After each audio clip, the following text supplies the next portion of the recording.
Oh my goodness. Well, thank you so much for joining me today. I'm really Of course. excited to have a chance to like have this chat with you about your freelance Yeah, journey. I am too. I'm a little bit nervous, but I'm definitely excited to talk about my journey. I just feel like it's been, in a lot of ways, I'm sure other freelancers can relate, but I just feel like in some ways my journey was a little bit unique. But um, Well, all in you'll all, definitely have to share that with us. yes, I will. I will.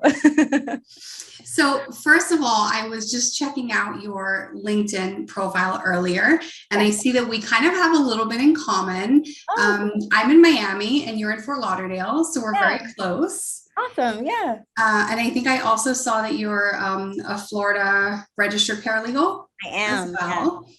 And I also saw that some of your prior work history has been in the cruise industry. it has. Yes. So I currently work for Royal Caribbean Oh, nice. now, still now in-house. And I saw, let me see. Oh my gosh, I lost the page here. Here it is.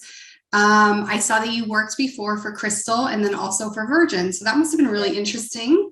It was. I enjoyed working at both companies. Very different. Very, very different in terms of where they were at in their um I wouldn't say in their career, but like where the at that point in the industry where they were at and how I fit into the role was really, really cool because working at Crystal Cruises prior to that, I've never worked for a cruise line at all. So I didn't even know that working as an in-house paralegal was a thing. This was my first eye opener to that. And it's funny because like prior to that, I had saw a job opportunity for Office Depot working in-house as a paralegal. And I said to myself, I didn't even know Office Depot had a legal department.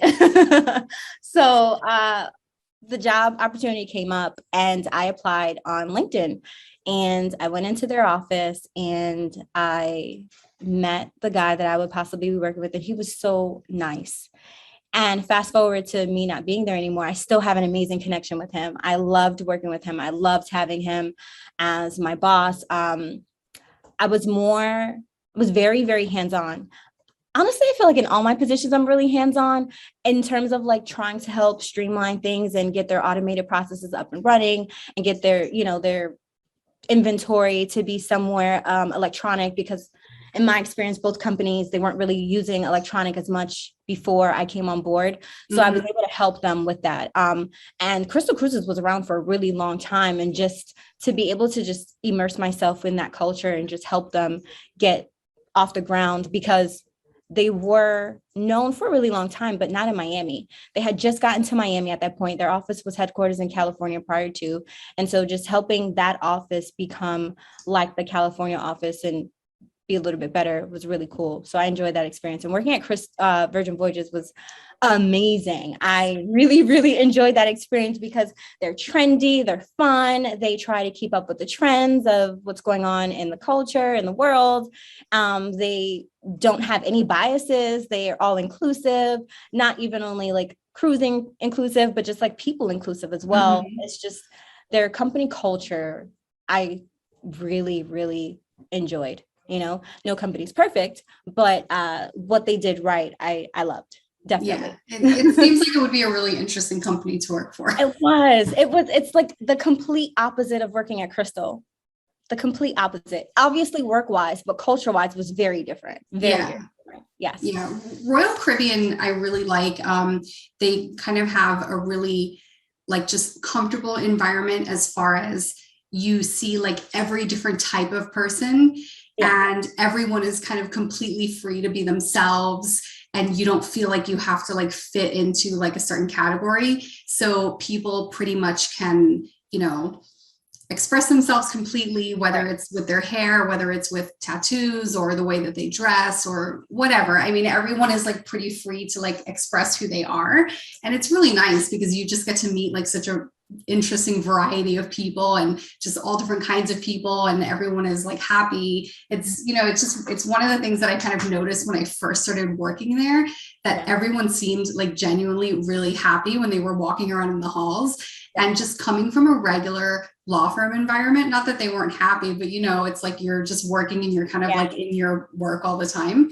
When Right. I went to Royal, I felt like people were just looking for reasons to kind of like be social. Like you'd just be walking through the halls and like someone would stop and be like, hey, how's it going? And like they actually wanted to have a conversation with you. Right. So that's exactly how I remember it being at Virgin, just like that, where everyone was themselves. They came in, they dressed however they wanted. It was just up to personal preference.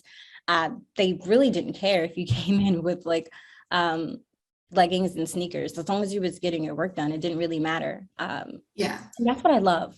Because it doesn't, at the end of the day, if you're hired to do a specific job and you're good at that job, that's all that should matter.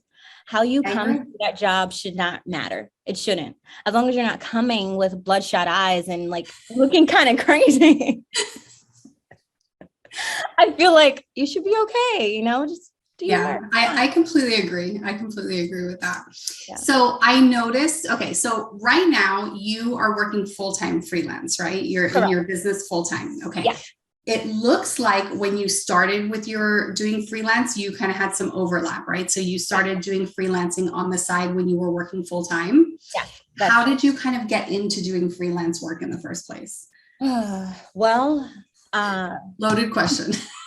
It is a loaded question. I really enjoyed, as I said, working for Crystal Cruises, and around that time was when I decided to start doing freelance. But what like pushed me to even start was I wanted to just have a little bit of a diverse experience.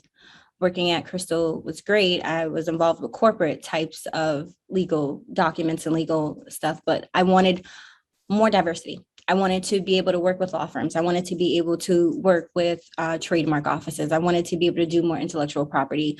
I just wanted to diversify myself a little bit. And the only way I thought to do that without starting brand new at a new job would be to, do the freelancing thing on the side. And so I created an account on Upwork and I started there. And then from there, I decided to register my business with the state of Florida. And I reached out to the IRS to claim an EIN. So I took steps to do some things. I even went as far as getting some business cards printed. I worked with someone to get a logo designed, have business cards printed, and it was cool. I didn't give freelance as much time and as much commitment as I should have, because I don't know if you know, but trying to do your own freelance thing and work for someone at the same time, it's very, very, very hard because you feel a loyalty to your company that you're working for and you want to give them your best self. And rightfully so, they hired you to do this. But at the same time, you want to give yourself the best chance that you can and work with people and do things with people and build those connections. But it's hard because you're trying to do both at the same time, and they both are demanding. They both require time. They both require commitment. They both require love, watering. It's like a plant. You have to feed into it for it to be rewarding for you. And I guess I'm saying all that to say that I stopped doing freelancing for a while. When I started working at Virgin Voyages, I actually had one client. I think that I ended up just only working with that one person, just helping them out whenever they needed on a very, very part-time basis. And it worked out for what it was. And fast forward into, the pandemic world that we're in right now. And I actually got furloughed from Virgin for a little bit. And at that time I was like, man, I have to do something. What am I going to do? Can't just allow life to just happen to me. I have to take charge. So I decided to re-register the business again with the state of Florida.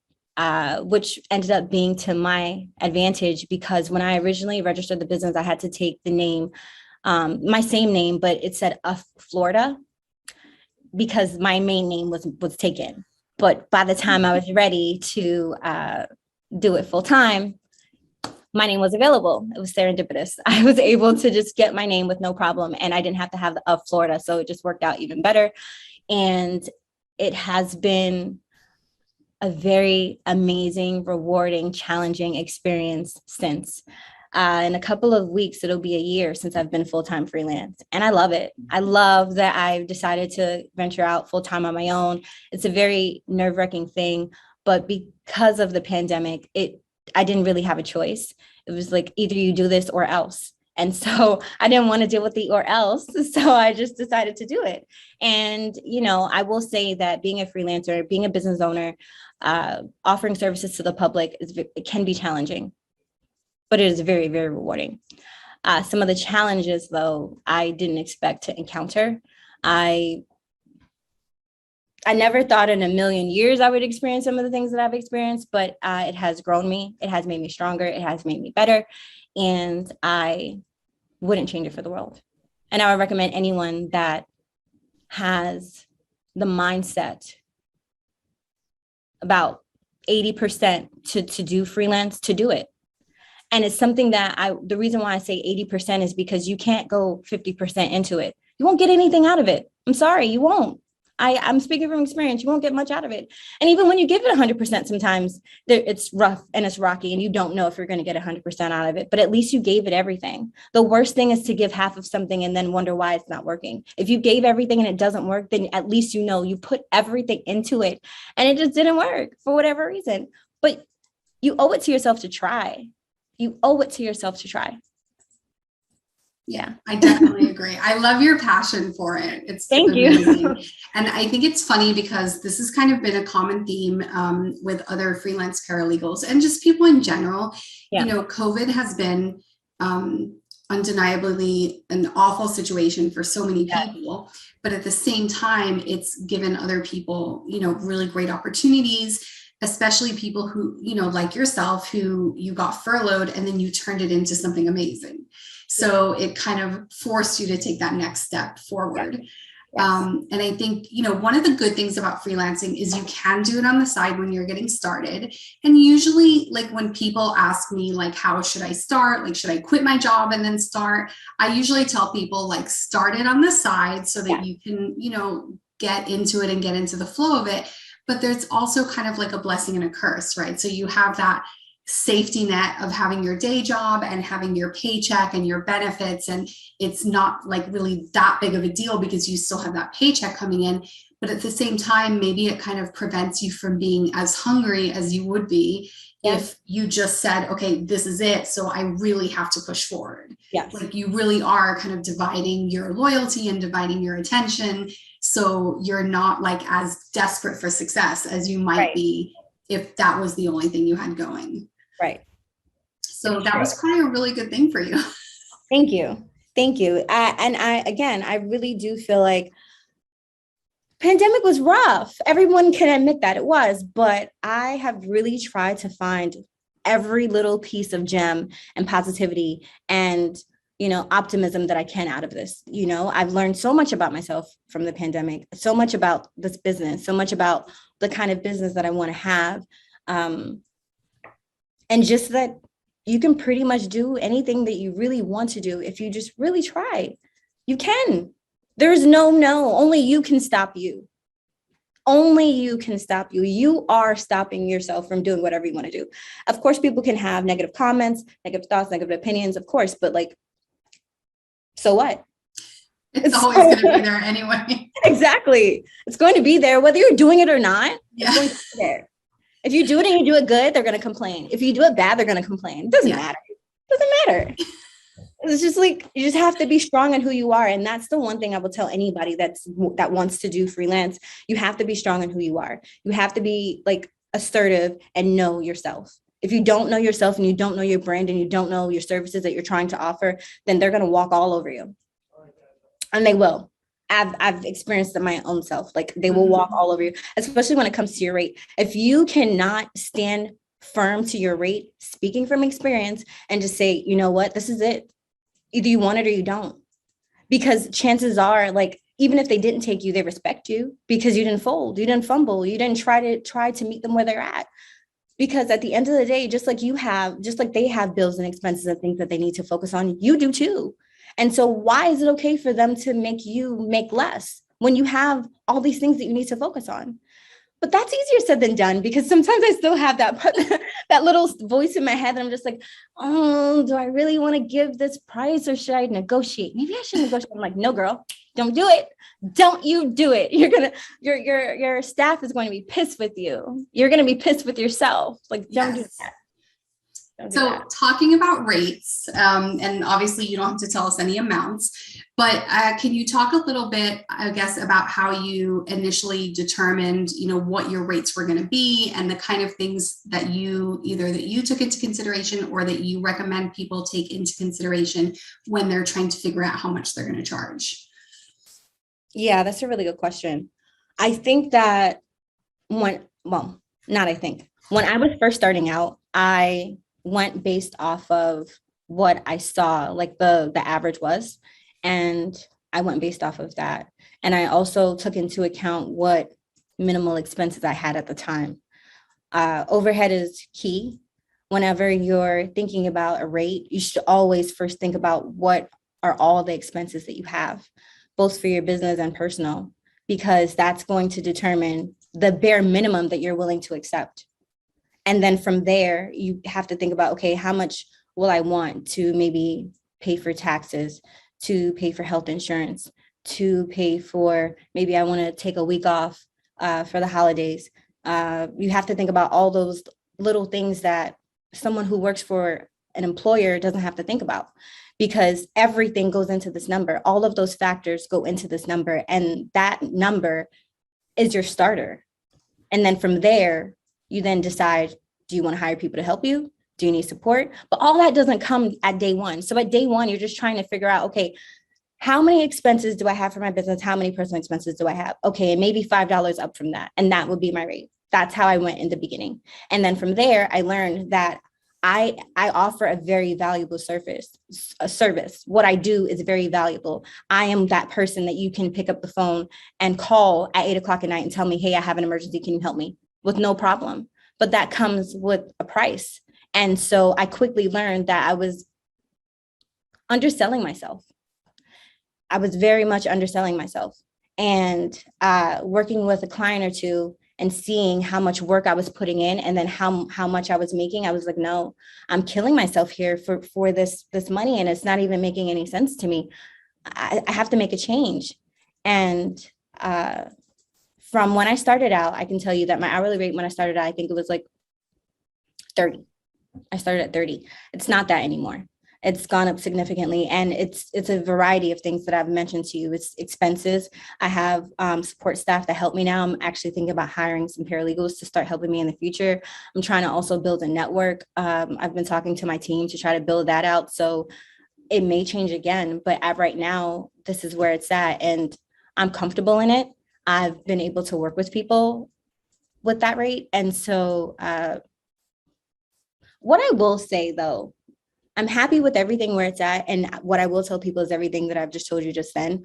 But yet and still, there are just times, I've said this before as well in this interview, where I'm meeting with someone, I'm just like, maybe I can, give $5 off. And so to incentivize people to work with me, I've created like these little promo codes where you get either $5 off you get $15 off 5 hours of services, or maybe you get 10% off 10 hours of services to try to get them in the door.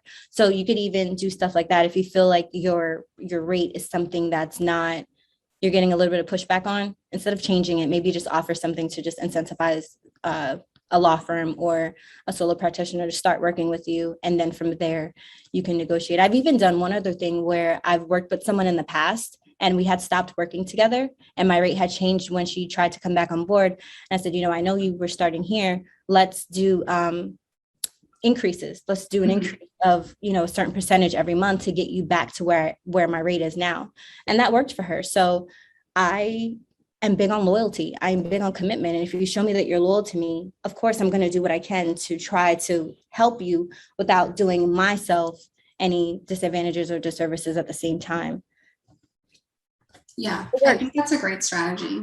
And I think it's, one good important thing I think to remember is that you can always increase the rates. Yes. So, if you start out and you feel like, oh my gosh, maybe I went too low because I'm getting like way too much work. So maybe I've priced it too low, or just, you feel like it's just too low. Obviously, you can just increase it. So that's one of the great things about being freelance is that you have complete control over that decision. Yes. And, you can kind of get your feet wet and then see if you need to increase it and then go from there. Yeah, I agree. 100%. So do you use contracts with your clients?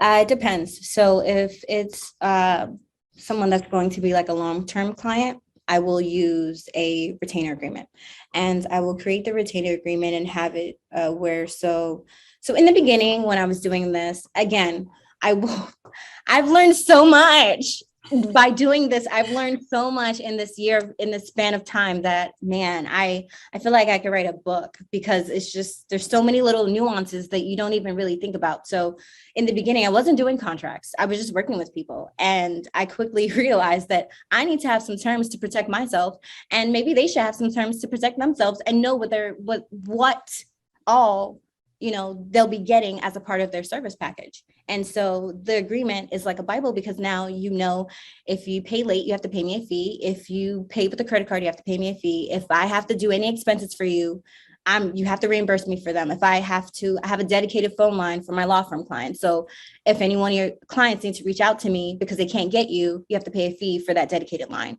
It's a very nominal fee, but it's there and it's in the agreement. So everyone sees it. You know my terms if you pay late. You know my terms if you want express services, if you want rush services, if you want Saturday services. All those things are listed out into the agreement that I now don't have to physically say out of my mouth, because it's all in this paper. And what was happening is that I was finding myself trying to explain all these little things. I'm like, you know what, it should change. And so then I decided to go into an agreement. One other thing that changed throughout the course of me doing this business is, in the beginning, I wasn't asking for deposits up front. Now I require it. I will not do any work with you if you do not give me money up front, because it protects me. It protects you. We're now, it's basically our handshake. Money is exchanging hands. And now, and also, I just feel like it's a level of professionalism, because now you see that this woman or this business means business. They want their money, they have an agreement, and we're ready to work. It's not a mom and pop operation. It's not a cookie cutter little play operation that we're working with here. This is a business, and I expect you to pay me. And so I'm going to give you all these documents so that we're trusted and you can pay me, and I won't run off with your money. So, so the agreement does so many different little things that it's essential. I would recommend, if you don't have one, definitely have one created. I'm really big on networking and working with different attorneys, whether it's having them as a client or just having conversations with them and just brainstorming with them. So I have a couple of attorneys that I use as a resource whenever I revise my agreement, whenever I'm thinking about doing something new, whenever I hire staff to work with me. I reach out to those attorneys and I say, hey, just have a quick look at my agreement to just make sure it looks kosher. And if only small parts change, I just send them an email and say, hey, here's this excerpt from my agreement. This is all that changed. Can you just make sure it looks good? And they do it with no problem. And from there, I have now this agreement that was vetted or reviewed by an attorney. So now I know it looks good. And I push it out. It does so many things. One, if it doesn't do anything else, it shows this firm or the solo practitioner that you know how to work an agreement, that you know how to prepare an agreement. That's like your first portfolio. That's your first piece of item to this person. And if you do it well, chances are you get the job, right? Because now they can at least see that you know how to write a couple of pages of an agreement. So I recommend it. And I definitely recommend having some type of retainer deposit as well. It's in your best interest, because I'm not speaking to you, I'm speaking to all the people that are going to see this. Yeah. It's in your best interest, because you will quickly realize that it will help. It will help because you're able to start work knowing that they paid into you. They know your worth and they paid into it already. Yeah. Now, the opposite to that, if for I thank God, I just haven't had this experience myself, but in the opposite of that, unfortunately, would be if it wasn't a good relationship, or it ended up not being a good service, or it ended up not working out for whatever reason. And then maybe you would have to work out refunding that money, but yet and still that would be in the agreement too. Yeah, definitely. And I think that that's obviously retainer agreements and deposits are things that attorneys typically require as well. Yes. So realistically, it's not something that they should, really be surprised by or really complain about. And if they do, then it might be a red flag. Right. Exactly. All right. So how does so you do, I think I saw on your website, I know that you obviously do paralegal work and you also do notary work. Mhm. And you also provide services to small businesses, right? That is correct. Yes. Okay. Can you tell us a little bit about like the kind of different types of services that you offer just to kind of get an idea? Yeah, of course. So when it comes to like small businesses, it's mostly like business consulting services. So they'll have a meeting with me and they'll tell me like one particular client that I had just recently, he was interested in getting involved in the transportation industry and he wasn't really sure how. I love research. And as a paralegal, you do a lot of research. So without even wearing the paralegal hat, I was able to do research for him, get him all the details that he needed to do this particular thing, the different stages to do it, and provide him basically like a memo. And this memo it was like a Bible, pretty much all the steps that he needed to do to get from where he was today to get to the end point where he wanted to go. And that was something I was able to do for him. I also assist with minor small things. So like if it's an LLC and you want to have your LLC formed, I can form your LLC for you. That's not a problem. I do document prepping. So, and I'm very specific when I say document prepping, meaning that if you come to me with your packet, your immigration packet or your divorce packet, I can help you fill out the forms so that you can then file it yourself. That's a service that I offer. I also streamline services. So if they came in and they said, listen, I'm thinking about starting a business and I don't know where to start, I would help them from A to Z. I've been living this thing for a year. And even prior to doing it full time, I've been doing it for quite some time. So and then working with different corporations like the Virgin brand and the Crystal Cruises brand. And I worked for European Wax Center for a little bit. You're able to kind of see different businesses and how they do their thing. And you're a business owner. So you can use all those resources, the experiences that you have to provide other businesses with resources as well. Notary services as well. That's something that I provide to them.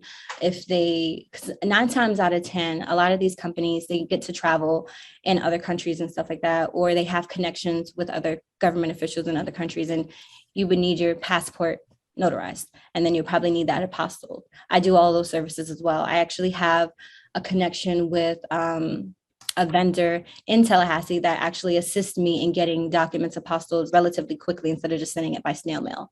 So a variety of services. And then I have a business strategist on my team that also does web design and logos. And she's the one that developed my website and built the logo and print business cards and stuff like that. So she taps in as a resource for either app development, website development, and stuff like that. So we run a pretty interesting operation over here. I one of the big things for me was that I love being a paralegal and I love offering services to attorneys, but I wanted to spread the love. I wanted to give my love to everybody. So I was like, how can I offer services to non-attorneys and not get in trouble? Because the thing is that I don't ever want anyone ringing up my phone or coming to my establishment telling me I'm doing an unauthorized practice of law. So I constantly read and pay attention to what those terms are, make sure I'm following those protocols, especially being an FRP. Like that's another level of scrutiny. I don't want anyone saying anything to me at all. So I'm very particular. I even offered, I just came back from a travel arrangement as well, where this person was going through a divorce and she just wanted litigation support. E-discovery support. And so and trial prep. So I worked with her and her attorney and I traveled to the state where she lived and I helped her. It was a huge undertaking, huge undertaking. Linda, all I can say is that I did that particular job. I both here in Florida and then going to Maryland. I did it took 5 full days of my time. And I worked about 46 hours in 5 days.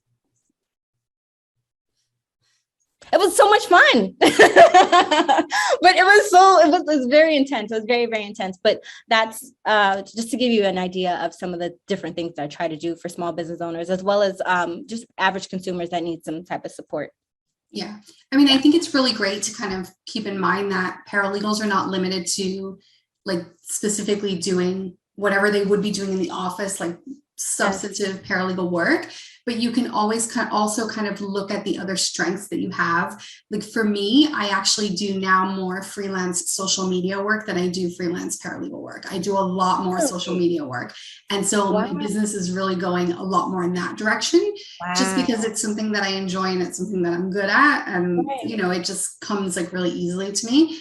Yeah. So I think it's just a good consideration for people to think about, like, what are my other strengths and what are other things that I can also do in, Right. you know, in connection with my business, where I'm not only limited to strictly substantive paralegal work that I'm doing for attorneys, but there may be kind of other services that I can also offer to business owners or to just regular consumers that are not, you know, obviously not UPL, but like other services that you can do to kind of make sure that you have like a well-rounded business, so that you kind of always have work coming in and you're not just depending on the attorneys. Yes.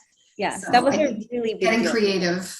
Yes, definitely getting creative. I agree wholeheartedly. I had to get creative because in this business, you'll have slow periods. And in my experience, I am finding that my rate is just so comfortable for people who are not attorneys. Like, am I making sense to you? Like, people who are not attorneys are so much more comfortable with my rate than attorneys. And for me, I don't understand, because attorneys, they have that billable rate for paralegals. So you're making money off of me. I don't really understand. I want to make more money. And that's very greedy. That's being very greedy. I'm sorry for saying it, but I just think it is, because it's just like, if you have a billable rate for me, it shouldn't even matter, because I'm not charging you what your billable rate is for me. So if I'm not charging you that rate, then you shouldn't have any problems paying me. Shouldn't have any problems with even entertaining the idea. But I'm learning, just like you in this business, that you know, I don't mind wearing multiple hats, and I don't even mind helping different types of people. One thing I learned from being a paralegal, you develop so many different strengths. There's so many strengths that you don't even know. I went on an interview before I opened up my business full time. I went on an interview, and it's so funny. She was like, so tell me what you did at Virgin Voyages. And I'm just like listing them off and listening and listening and listening and listening and listening and listening and listening. And I'm like, man, like at the end, I just sat back and I said, I really do a lot. I really did a lot while working there. You can offer those same things. It does not have to be legal in nature at all. Like you can do case management. It doesn't have to be legal management. There's other types of management. There's property management, there's case management, there's file management. You can do that. You can do litigation support without supporting an attorney. And when I say litigation support, I don't mean litigation support in terms of content production, drafting documents and stuff like that. There's a whole other side to it. There's like so many documents that have to be pieced together and put together and analyzed, and just like, and in my experience, I didn't even expect to work with that particular attorney for that client. I was just assuming that I was just going to put documents together and put a binder together for the trial prep. And then the attorney came in and she was like, yeah, I would love for you to help me with this and that. And I was able to build a connection out of that. Just do it. Just do it. If you have an idea, just do it. It's your business. Like, no one's going to tell you no. There's no one above you to tell you can't do something. Just do it. I mean, I think that we have to like take inspiration from all of the people who are getting really creative, like on the internet right now, on TikTok, you know, and it's obviously not like paralegal work, but I think one of the great things is that we kind of have all of these opportunities at the moment to create like an insane amount of different just business opportunities. And I was saying to some other paralegals yesterday, I was on TikTok in the evening, and there was a person, I'd never seen them before. I don't really know anything about them other than I just stumbled across the video. But he was reading, oh my God, he was reading a children's story, but he had like 3,000 people were watching him live reading a children's story, like just like one of those like Golden Lion or whatever they're called, like hardcover books. Right. But I guess he just has like a fun personality. So he's got a lot of followers. And I was looking at his profile, and he has like 470,000 followers. Wow. And his thing is that he reads children's stories to adults on TikTok. And I'm just like, okay, like you can literally make a business out of anything. I mean, there's a lot of people on OnlyFans making businesses out of a lot of crazy things right now. Yeah, like you can really make a legitimate business. Just out of anything. So, I mean, I think, you know, the takeaway there is I think you just have to find what you're passionate about. And there are people out there who will pay you to do that business. Like, you just have to find your people.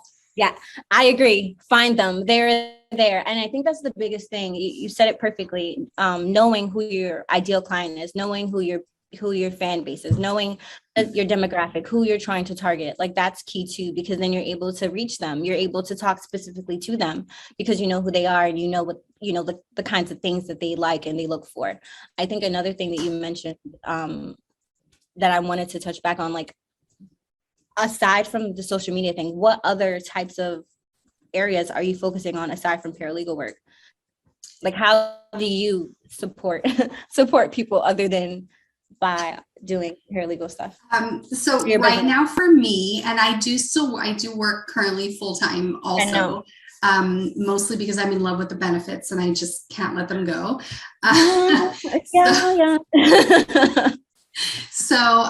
But primarily my business right now is more focused on the social media aspect. So social media management, and just educating. Also, I teach a lot of continuing education. And so that's also something else that, you know, another kind of angle that paralegals who are experts in their subject matter can also do is teaching continuing education.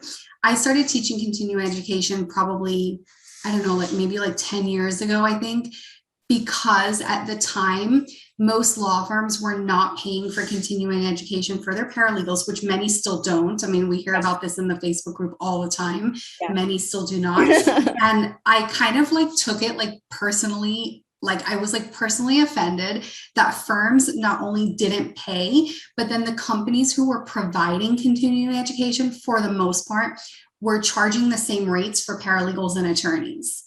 And so, you know, if you just think about not like paralegal associations specifically, but if we think about like all the other places that offer continuing education, you know, Lorman, NBI, like state bar associations and other entities. And a lot of them were not making any pricing concessions for paralegals, considering that paralegals are earning less than attorneys and law firms are much less likely to be reimbursing paralegals for their continuing education, where they don't bat an eye to pay for the attorney's continuing education.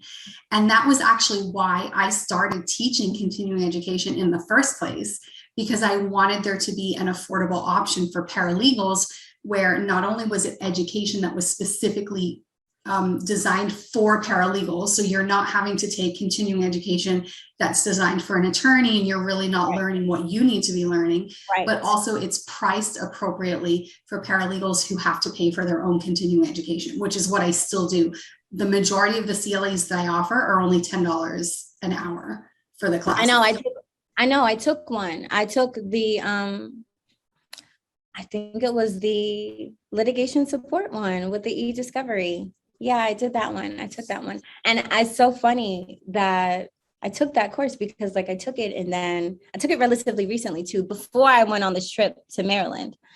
And just listening to her talk, I was just like, man, like I don't even have to work with a law firm to be able to offer litigation support. Like that's it blew my mind. Like it really did. I was like, wow, okay. And then it's so funny, Linda, because like I kid you not, maybe like a week and a half later, this young lady reached out to me and said that she wanted my help with litigation support. So I'm just like, this is crazy. Perfect timing. Perfect timing. It was like, but it really kind of highlights the fact that, you know, even paralegals who don't want to go into business for themselves, there are so many opportunities out there. A lot of really good employment recruiters who specialize in the legal field were at some point in their career paralegals. And like paralegals who have really strong networks who want to go into like employment recruiting, for example, can be really successful because they already have like a strong network of paralegals to work with. So recruiting is always a really good option. And then like e-discovery or litigation support or case management or, even being like a trial consultant or things like that are all things that you can do either independently if you want to build a business like that, or for vendors who are already out there doing it are hiring all the time. And people who have like a solid paralegal background are, just naturals for those types of positions. Right. I agree. Lots of opportunities out there. A lot. I feel like you can start out as a paralegal, but then end into doing something completely different. Absolutely. And that's really one of the things that I love about this field, just in general.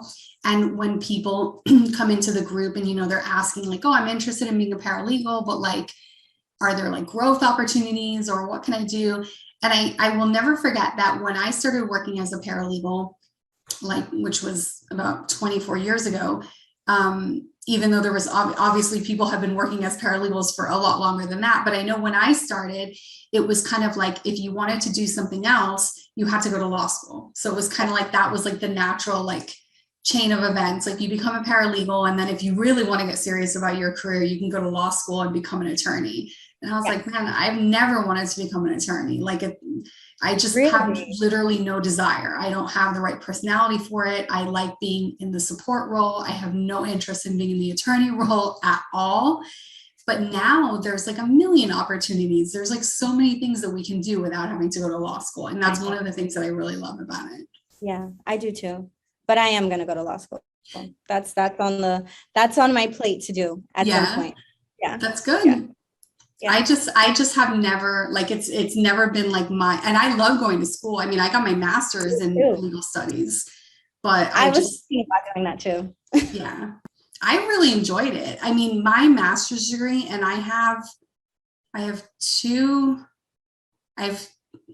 associate's degrees, one bachelor's degree, and 2 certificates, and then my master's. And my master's by far was the favorite program that I took. And like most of that is all in paralegal studies. And my master's degree was by far my favorite. Like I just loved the program. That's so funny because I was thinking about taking a master's legal studies program. And I love school. Like if making money wasn't something that I needed to do to survive, like I would be a full-time student. I would. I have 1 associate's, I have 2 bachelor's, I have 2 certificates, and then the paralegal certificate. And I was thinking about getting my master's, but I might just get the JD and be done with it. Yeah. Well, I mean, if you're going to go to law school, I wouldn't do the master's, but if you decide not to go to law school, I would definitely do it. Yeah. Yeah. I love learning though. I think that goes hand in hand with why like I'll do any kind of research as well, because like I learned so much from doing the research. There's so many different rules. Like I'm one of those people don't really read terms and conditions. I read them because I just want to know like what are my restrictions. I don't really like being restricted, so I want to know what they are and I want to call them out by name versus you later telling me like I can't do something. I don't know. Yeah. All right, so let me see. I have one other question for you. How do you feel being a freelance paralegal affects your work-life balance? Do you feel like you have a lot more freedom and flexibility than you did when you were working a regular job? Or are you working a lot more hours, but you're just working them for yourself? Honesty time. Not that I wasn't honest this whole time, because I was, but truth be told, I work a lot more hours. I work a lot more hours now than I did when I was working for a company. When I worked for most of the companies that I worked for, I usually was out by like 5:30, but now I'm taking probably a 30-minute break at 5:30 to then resume for the next haul of hours from like 6 to 9 or something. I don't know, but I don't mind it because they're my people, they're the ones that are connecting with me for support. And at the end of the day, I wouldn't be in business without them. So I try to keep that in mind. And to an extent, I'm pretty much available. Sundays is a no-go. I'm not available on a Sunday unless it's like some high level emergency project, like the trial prep or something like that, where I just can't get around working on a Sunday, then I will. But majority of the time, I do not work on Sundays. And that I take very, very close to me. But other than that, I'm fully available. I think that in the traditional sense, no, I do work more hours, but on the other side, I do have work-life balance, because in the middle of the day, if something comes up and I have to go, I can, I can take a call from my car. I can do a meeting while I'm in another location. And some of those things I wouldn't be able to do if I worked for a company. I wouldn't be able to take my laptop and go to California if I wanted to, or go on a cruise if I wanted to while working. Those things wouldn't be an option for me. So in that sense, yes, I do have work-life balance and I do have flexibility. And that's all I ever wanted, was to just have the flexibility to just get up and go whenever I need to, without having to worry about like continuing making money, Mm-hmm. And I guess the other side to that is I would have paid time off. But even when I had paid time off and I would take a vacation, if something came up, like if an email came up and I could respond, I would. So this is a little bit more freedom in that sense. And plus, I'm my own boss. Like, I get to choose how many hours I work and how many hours I don't work. And if I decided that I just had a really long day and I just want to take the rest of the day, I just let my clients know, and I get to do that. There's no question to be asked. Hey, can I do this? It's just like, I just get to do it.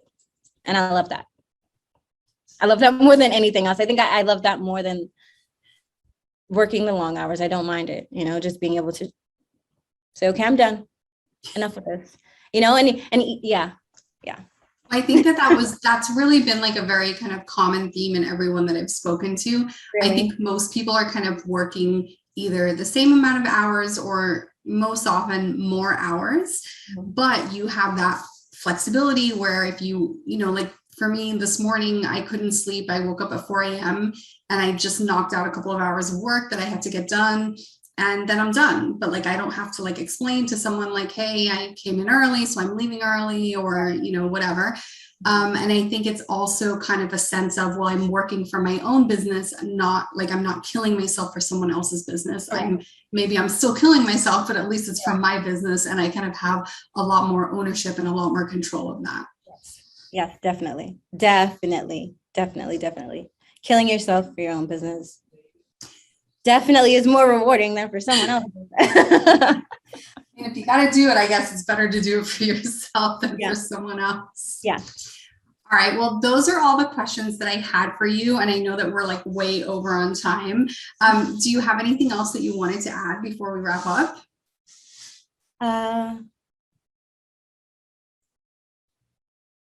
Seriously, if this is something that you want to do, please do it. If you want to be a freelancer, be a freelancer. Don't let anyone or anything prohibit you from doing it. Know yourself and follow your heart. If it's in your heart to do something like this, please do it, because there's never too many paralegals. There are never too many freelance paralegals. I feel like so many different attorneys are graduating every day, and they do need support, and they look to us. They look to us for support. They look to us for guidance. Sometimes they even look to us to know the ropes and know what to do, to train them, how to, file things, how to draft things, where to go to make things work, And so we're a valuable resource.